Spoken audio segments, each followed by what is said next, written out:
Episode 4, Dipping My Foot in the Pool, April 25th, 2023, 10:38 a.m. Have you heard the term woke? What do you think it means? The word woke, when used as a political term, refers to a perceived awareness of issues concerning social justice and racial equality, according to Wikipedia's entry on the subject. The article further reports that this use originated in the United States and derives from the African American vernacular English expression stay woke, the form of which conveys a continuing awareness of these issues. The Oxford English Dictionary defines woke as alert to injustice in society, especially racism. The Cambridge English Dictionary defines woke as aware, especially of social problems such as racism and inequality.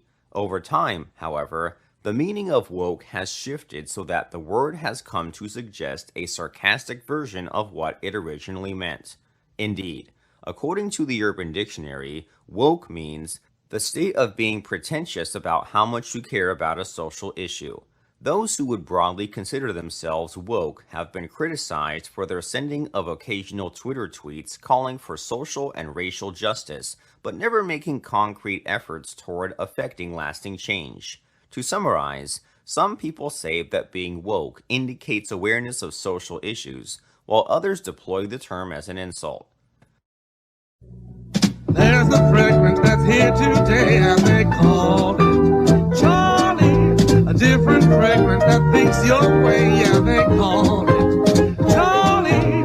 Kinda young, kinda now, Charlie. Kinda free, kinda wild. Kinda free, kinda wild. Kinda free, kinda wild. Charlie. Kinda fragrance that's gonna stay, and it's here now. Charlie. Charlie by Revlon, a most original fragrance.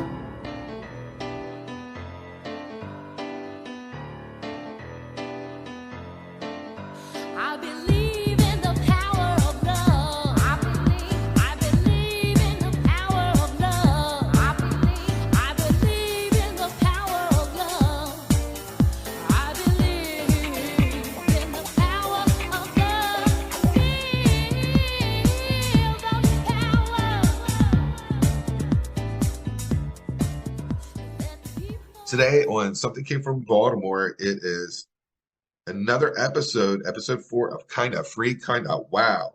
Conversation with Laurie Greene. Laurie Greene is Associate Professor of Anthropology at Stockton University in New Jersey, where she has taught since 1986.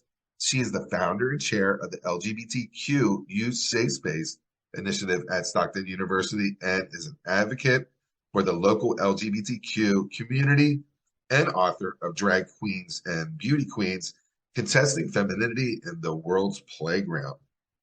Normally, Something Came from Baltimore is a jazz, blues, and R&B podcast and radio show. Stay tuned, and we will get back to our regular programming soon. You know, you can binge this podcast and get ahead of the curve. It's only 14 episodes, and it's available. It's called Kinda Free, Kinda Wow. Music for this limited series is from the 1990 album called World Click. Songs are by Bobby Short. And now let's get into this conversation. Yeah, it's really like I said to my younger friends or everyone is the problem about gay bars in general was that when you do pair up with someone, you go away. So when I got the handbook, there wasn't couples anymore there. And I couldn't see what the future could look like because they weren't there. They were, you know, at the theater, or they were entertaining at home, or they were having great experiences by, you know, somewhere else. So I didn't know what the future could look like. So it would have been nice, but it's not their responsibility to train me. You know, it's not like they're responsible to keep on going to the bar every weekend. So I have some kind of gauge as to what my future is like. Yeah, it's so true. I mean, people always say, you know, I've had young people say to me, we don't need gay bars anymore. You know, we can go anywhere we want. And I often respond, you're right. We don't need black churches anymore. I mean, they can go anywhere they want. You know, of course, I'm being snarky because it's not that we can't go anywhere we want. It's that that's our space, our rules, our safe place, our comfort place.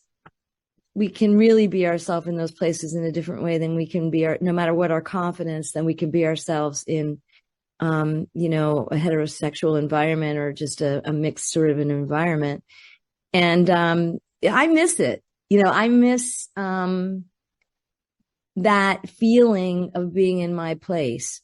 And I do wish that we had these places, it's not about drinking. It's about meeting up and socializing. And this is why, of course, people are so about, you know, the new thing that's taken that over are meetups and mixers, you know, sort of Facebook groups that do these meetups and mixers. And even those have become compartmentalized. You know, we used to have, for example, in Philly, a women's mixer called the Sip City Mixer, and everybody went. And now there's like 7 different divisions of it. How old you are, what color you are, if you're non-binary or bi or, you know, trans versus a cisgender lesbian group and an outdoor group, people sober group. I mean, it's like, and I see why that's valuable. On the one hand, I really see why that's valuable.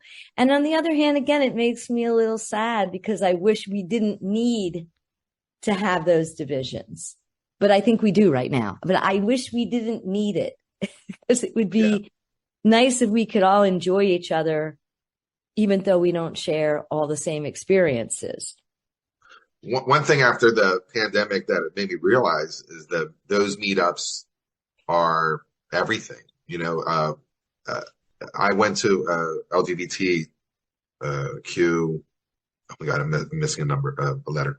I went to one in Baltimore, and they said that 72 people have responded that they're going. And when we got there, there was 109 people were there, and you know, it was just a matter of that the connection is really necessary. I think people realize, even though you subdivide it, whatever, the connection is the answer. Me coaching young people, I'm like, get off the apps and actually meet someone. I said that the app part, we can go in, that's a whole different day.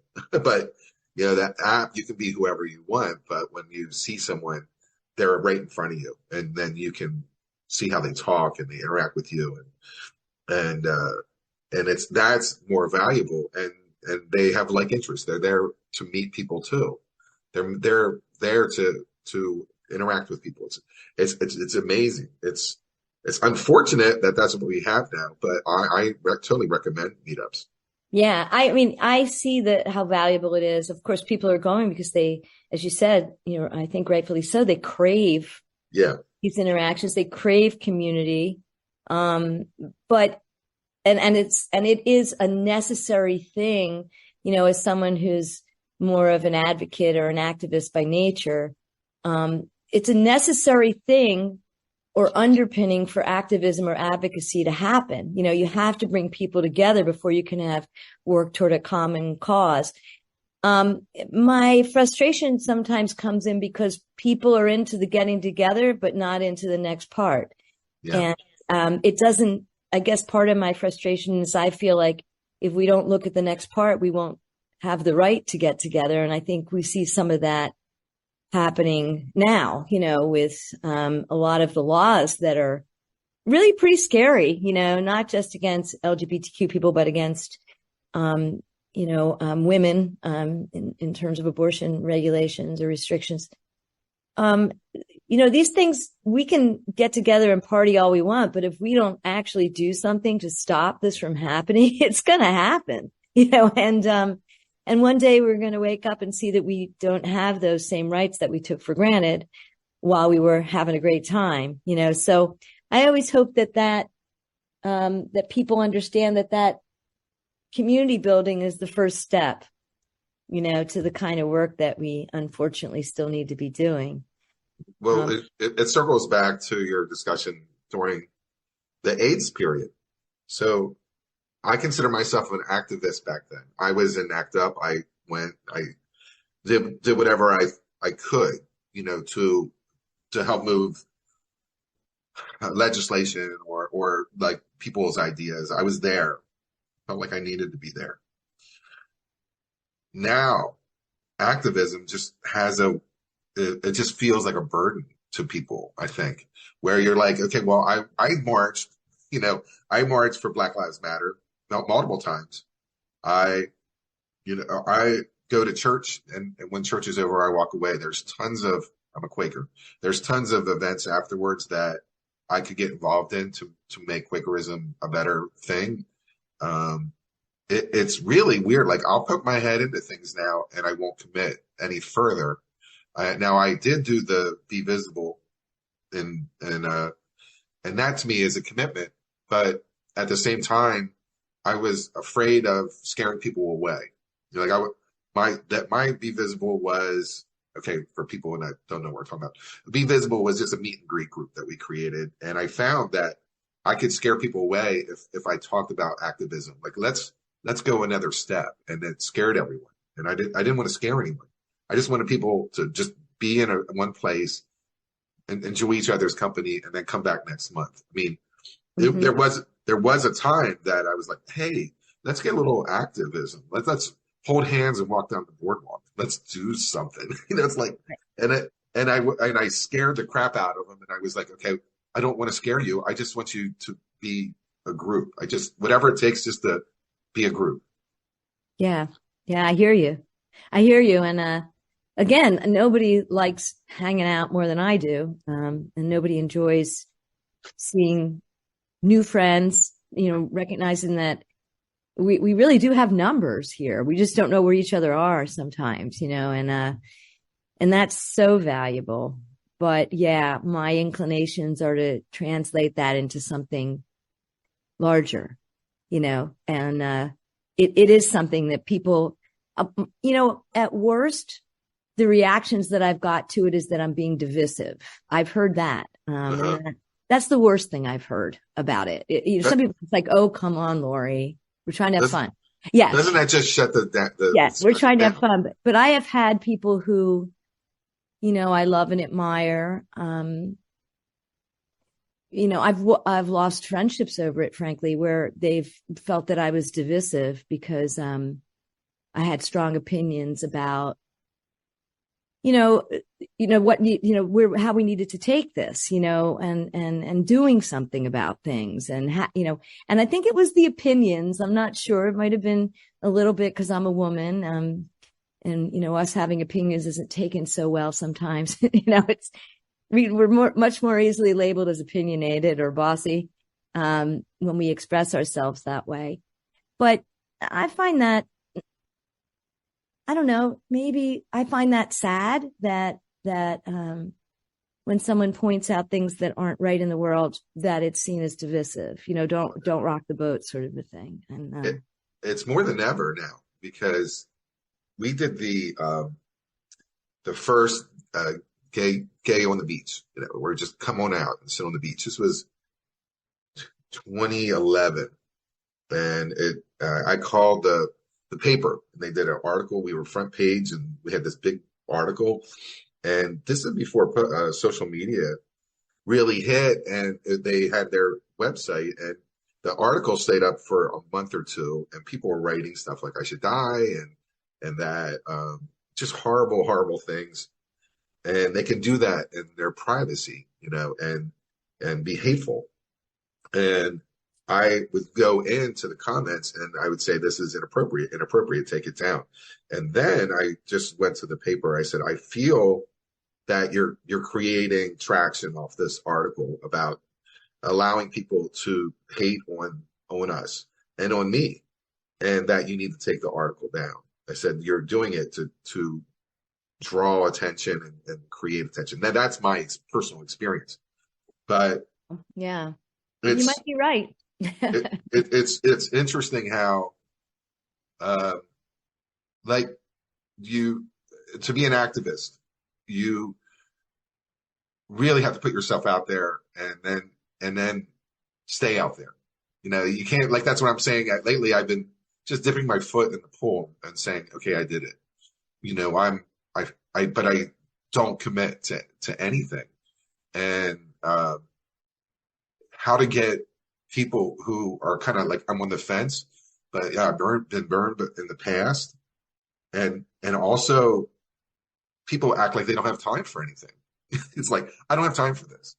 Yeah. I mean, in their defense, yeah, one, you have to have thick skin. And disclaimer here, I don't have thick skin, and I still do it.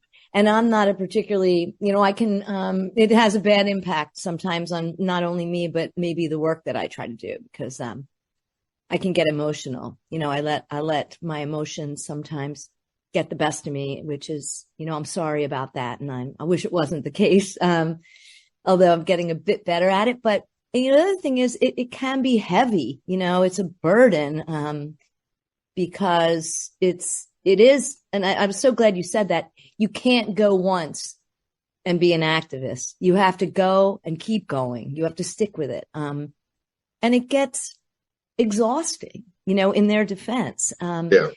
I know I was from the beginning here very active in showing up at the school board meetings, where these religious groups in my area, very religious churches, in outside of Atlantic City, in the sort of the more rural areas on shore or suburban areas, they were, trying to basically make these rules against trans kids, in elementary and high school, and teaching of LGBTQ issues and et cetera, et cetera.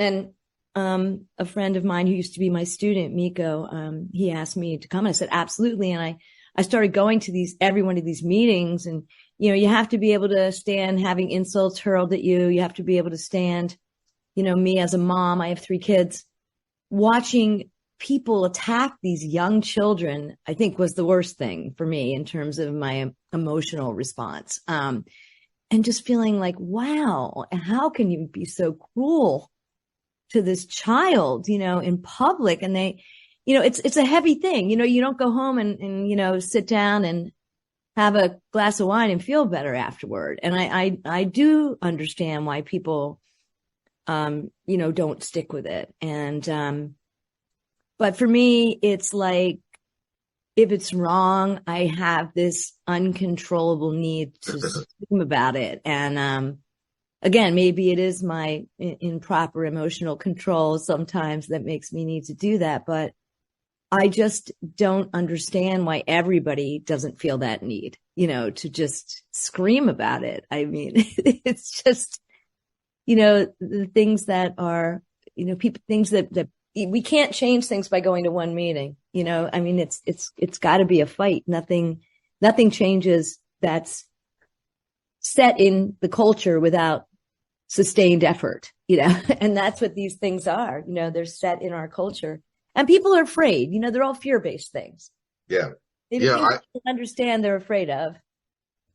Like, I look at Black Lives Matter as very similar to my little small experience, where, they got beat down so much that it's not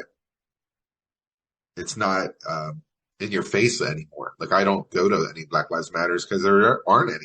There's no rally. There's no, what's the next step? But boy, did they get beat down in the media, where, it becomes a bad thing to be a part of.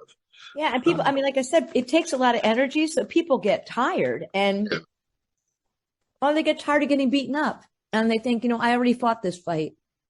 Somebody else has to step in now, pick up the slack for me. Someone has to take the reins now. And there aren't always people that are willing to do that. Again, and I understand why. It's hard. It's really hard. But it's not pleasant, to be screamed at.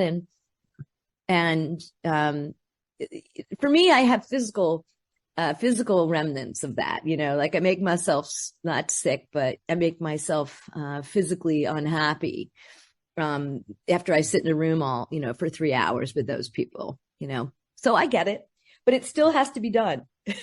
Well, it goes back to, our PTSD with the AIDS. There's so many people who have no idea what happened. It's not, the Stonewall event is like just a blip on people's radar as an event point. But what people did to move this forward, and the years and pain and suffering to move that needle just a small amount while people were just dying. The Reagan administration. Oh, I know.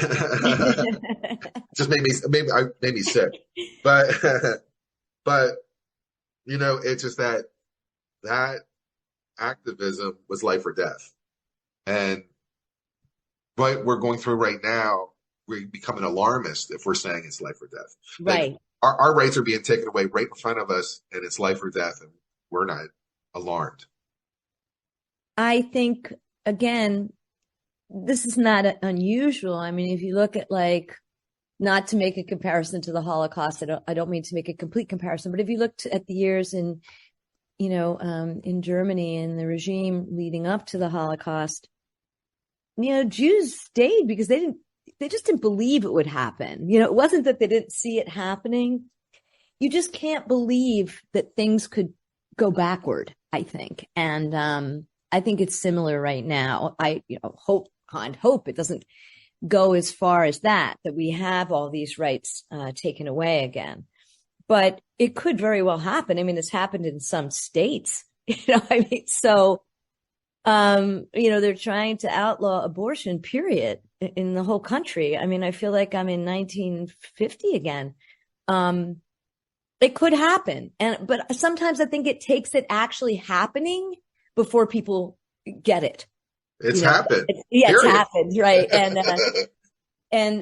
And again, we all want to go about our lives and have fun and live them and, do all the things we need to do. So it's, activism is a difficult thing to convince somebody about. As if, it's more, it's nicer cousin advocacy. They think that just being out there is advocacy, and being visible is important. Visibility is extremely important, but it's not the same. Yeah. Yeah. It's not fun. No. It's also just by taking Be Visible, the very first, time that I did it, I had almost 600 people, subscribe. They wanted to know what was going on. Some people showed up, it would be maybe about 50 some people. It was, or 75. It was great. And it kind of went away. But that was where I was like, okay, now we got the group. Let's push. At the point that that was going on, there's not one casino who basically kind of ran Atlantic City that was willing to have a gay event or even acknowledge gay people who work there. It was different. And now that they see that they can make a little more money off of it, there's, especially in June for Gay Pride, there are some pleasant things, but I had gay events that I went to the casinos on the boardwalk and not one person would touch it. Well, what's the problem? There's a lot of gay people that work here in this casino. And that, I said, could you at least have like in your weekly bulletins to employees that there are gay like events in the city, or that there are places to go, instead of being isolated. This is back in 2008. So it was a struggle, and all I got was negative feedback. And they're like, stop the struggle, stop pushing, don't stop pushing. Your people would stop going to Be Visible because they thought I was politically active. And right. A social thing, and they don't want anything politicized. They don't. Yeah. They want to come and visit. They want to have a good time. They want to go away, and they don't want to be attached to anything that is politicized. So I quickly, detoured and said, okay, this is probably not where I want to go. I just want people to be happy. It's like, ultimately, I just want people to have a good time and be together, and going to that next level. I just said it's not going to work, and I don't think I was thick-skinned enough to handle it. Yeah, I'm with you. I was just thinking about drag right now and drag shows, because up until very recently, before this recent attack on drag, drag was skyrocketing in popularity, but mostly in the straight community, especially amongst straight Definitely. women. And so all the casinos here now have drag shows, but they're not gay events by and large. They're events for straight women, and they're the ones mostly that go to them. So drag itself doesn't have to be a gay event. And the fact that it's being attacked now is interesting, because mostly although certainly it's iconic, for gay people, especially men's bars, to have drag. It's so much of it has so gone over into the general layer of popular culture that it's not even tagged as gay. And most of the casinos, they know they can make money on it with the straight community, and that's why they have these things, not because they're particularly gay friendly. Exactly. Yeah, and that's why, to me, the recent attack on drag, to me, it's much more about an attack on trans people. It's a backhanded way to attack trans people. I don't think it's drag they're really worried about. I think it's the idea that a man can choose not to be, in their minds, choose not to be a man, and a woman can choose not to be a woman, rather than somebody getting dressed up, and entertaining us in a campy way, which is obviously not meant to fool us. Yeah. And, we're meant to be in on the joke of the over-the-top presentation. It feels more like, and also because there's so much anti-trans legislation out there now, like myriads of it, hundreds of pieces of legislation when there used to be nothing, or maybe 1 or 10 pieces of legislation in the country. I think it's that. And I also think it's a way to sort of like speak to that, trigger that base, that MAGA base, rather than them really caring about drag. Sure. Yeah, I had a conversation with my dad about transgender, what's going on with the news, and I said, Dad, back in the day when I was with ACT UP, we were talking about just gay people having a place at the table. There was a book called A Place at the Table. We just wanted to be included in the world. We just didn't want to be on the sideline. And transgender community is attached to our group, and they wanted to have a place at the table too. And we really adamantly did not want them to have a place at the table because we felt that it was too complicated, and that it would definitely limit the gay people to have the ability to have a place at that table. So they were too different. Yeah. They were scary. They were scary. Exactly. We just wanted to get over the hurdle. Like, just get us to that table. And the Don't Ask, Don't Tell, and then Obama's allowing gay marriage and things. We got our place at the table, and we sat down, and everything was fine. So we did it. Now you have transgender people who are on TV.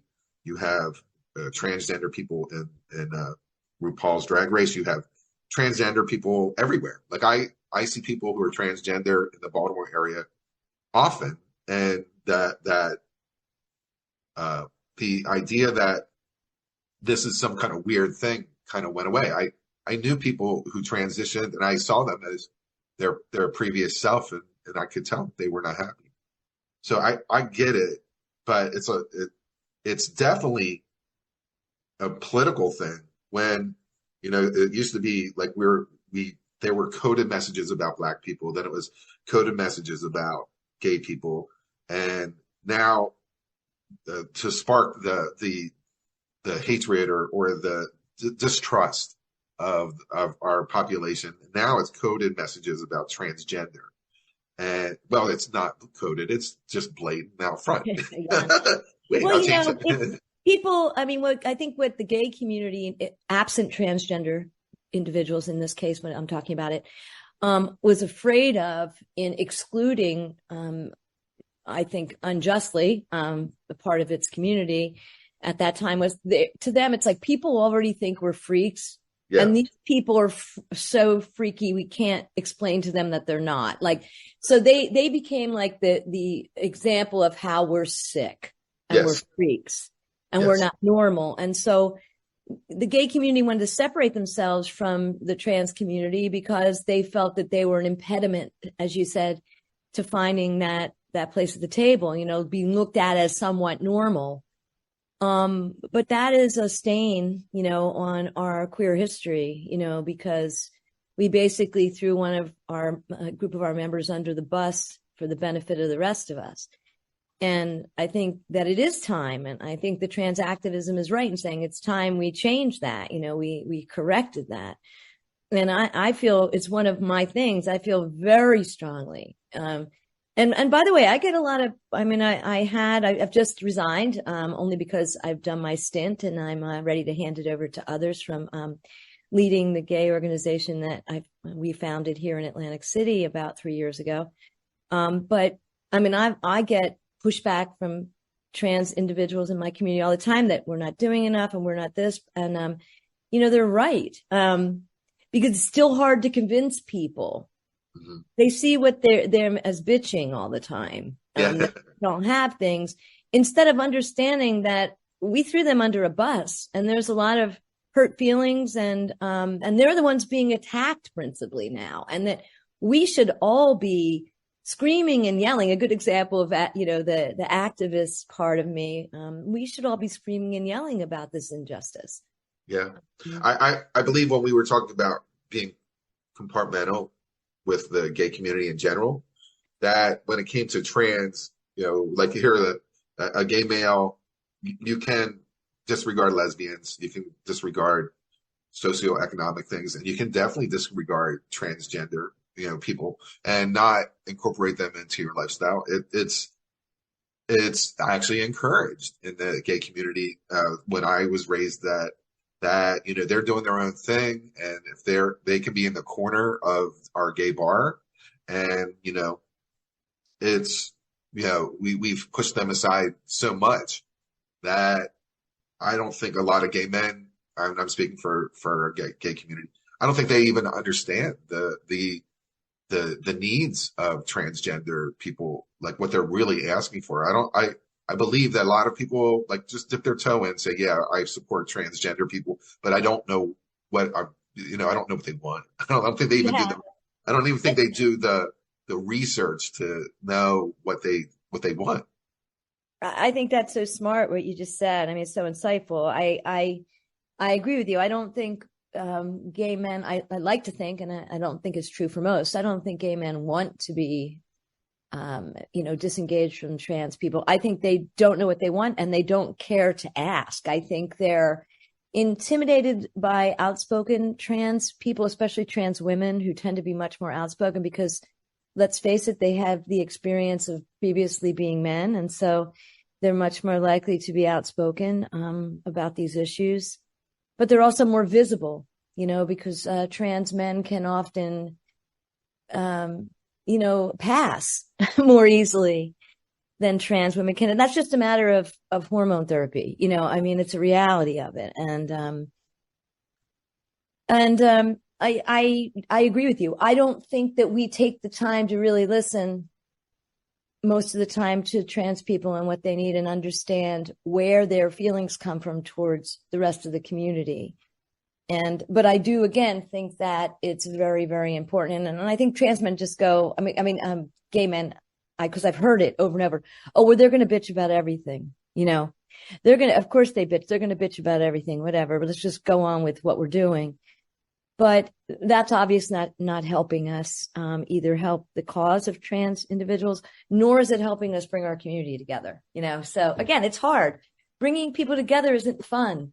Yeah. Sometimes, it takes work, and frankly, more very recently, I've lost some really close friends I've had over these kinds of squabblings, which I'm sad about, but on the other hand, I can't change who I am and they can't change who they are, and if you can't see eye to eye on things, sometimes, people have to part ways, at least in terms of the closeness of a close friendship. Yeah. There's also one other thing about activism in the gay community is that some people are the activists. So if I become activist central, I'm okay, I want to be a part of the activist thing. And if I become dominant in the activist scene, I'm a threat to another activist. Does that make sense? I can see that. There's a machine already rolling. There's a activist machine already in place And if you come out loud and want to really like focus on something, it may be different than what you're doing, or it may be similar to what they're doing.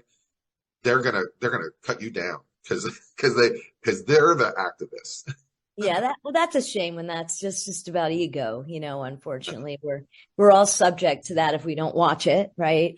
We feel like I've done all this work and nobody appreciates me or whatever. And that's a shame. And if we are doing that, we need to check in with ourselves probably.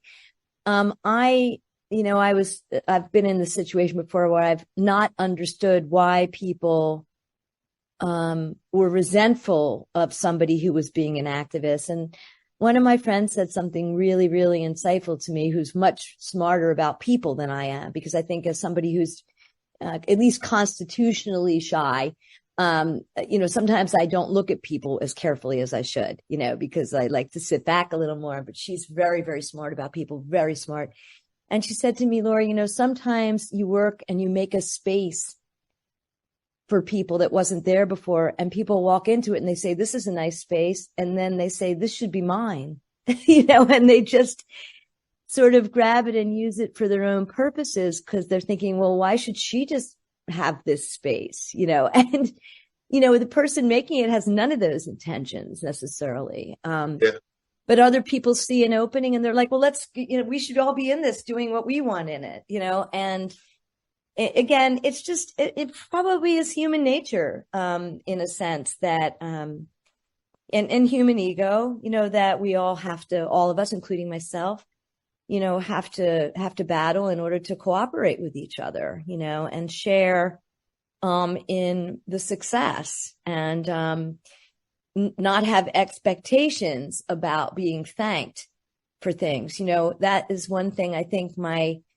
reading and understanding of yoga philosophy has given me is, I try to practice that, don't be attached to the results of your actions. You do what you think hopefully is best. You try to do it as best you can, and you should never expect to get something from that. That would be the worst reason to do it, but somewhere down in our more or our less secure parts of our soul, of course, we want that. We want people to appreciate us and appreciate what we do.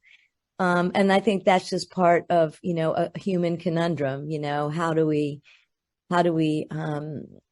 get out of needing those kinds of accolades? At least a thank you. We all expect a thank you, don't we? But if we've done it because we really think it's right, we shouldn't have to expect that thank you, right?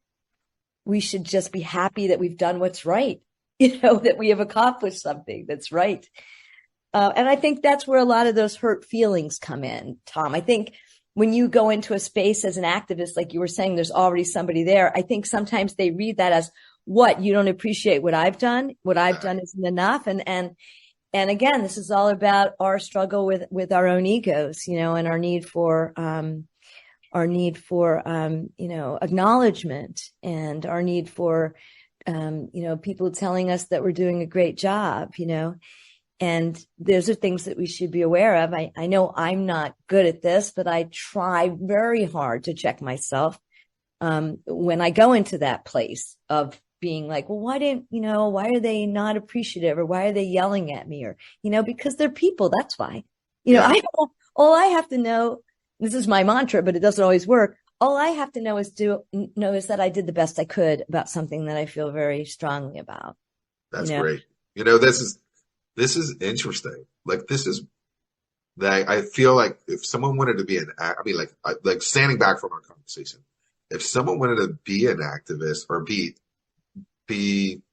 involved in, there's so many things to be involved in, not just gay and lesbian, transgender, thoughts, or topics, but this whole working on the self and the ego and realizing that, I tell people all the time, you have an idea and it's beautiful and it's crystal, and then you give it to a group, it's not going to be the same thing. It's going to be morphed into something completely different. And you have to be okay with that.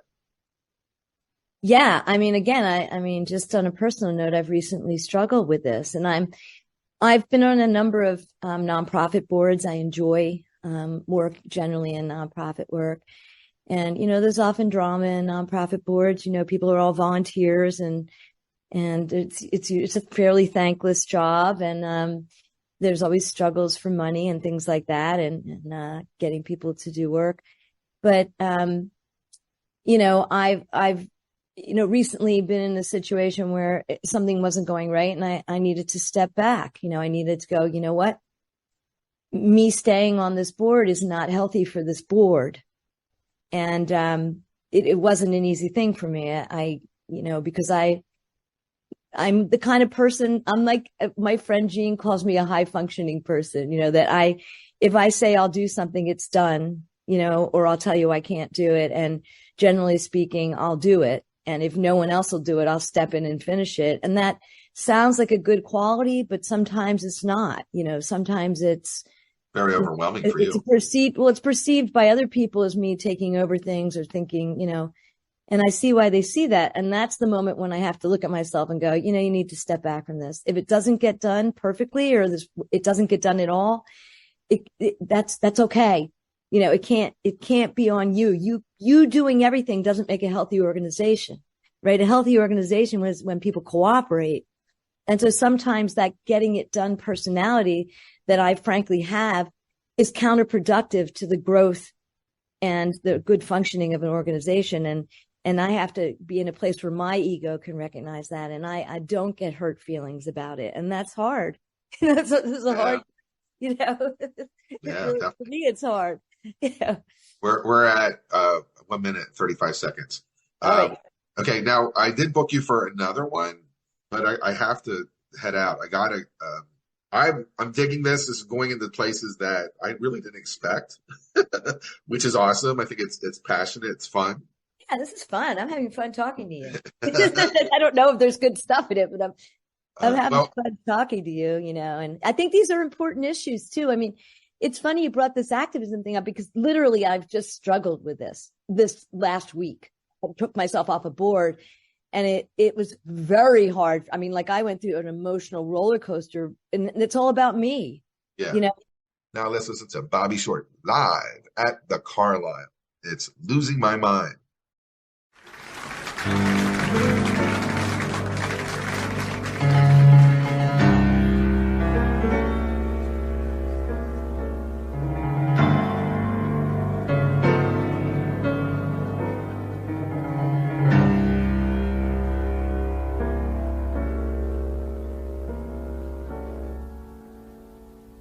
The sun comes up, I think about you. The coffee cup, I think about you. I want you so, it's like I'm losing my mind. The morning ends, I think about you. I talk to friends and think about you. And do they know it's like I'm losing my mind? All afternoon doing every single chore, the thought of you stays bright. Sometimes I stand in the middle of the floor, not going left, not going right. I dim the lights and think about you. Spend sleepless nights to think about you. You said you loved me, or were you just being kind? Or am I losing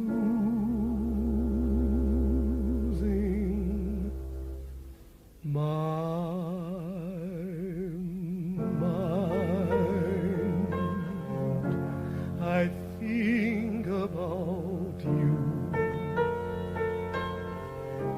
I think about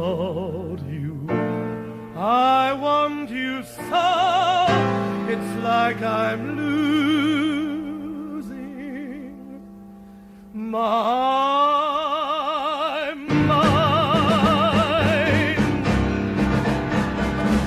The morning ends, I think about you. I talk to friends and think about you. And do they know it's like I'm losing my mind? Afternoon, doing every single chore, the thought of you stays right. Sometimes I stand in the middle of the floor, not going left, not going right. I dim the lights and think about you, spend sleepless nights to think about you. You said you loved me, or were you just being kind? Or am I losing my mind?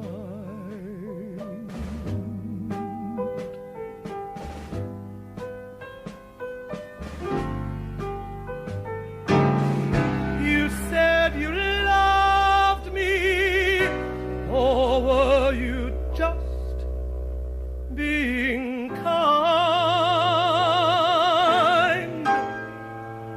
Or am I losing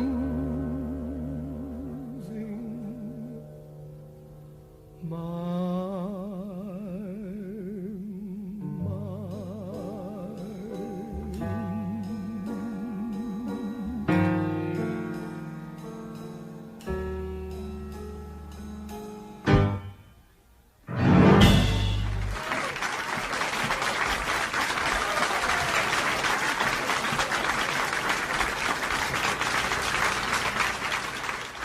Episode 4 is complete.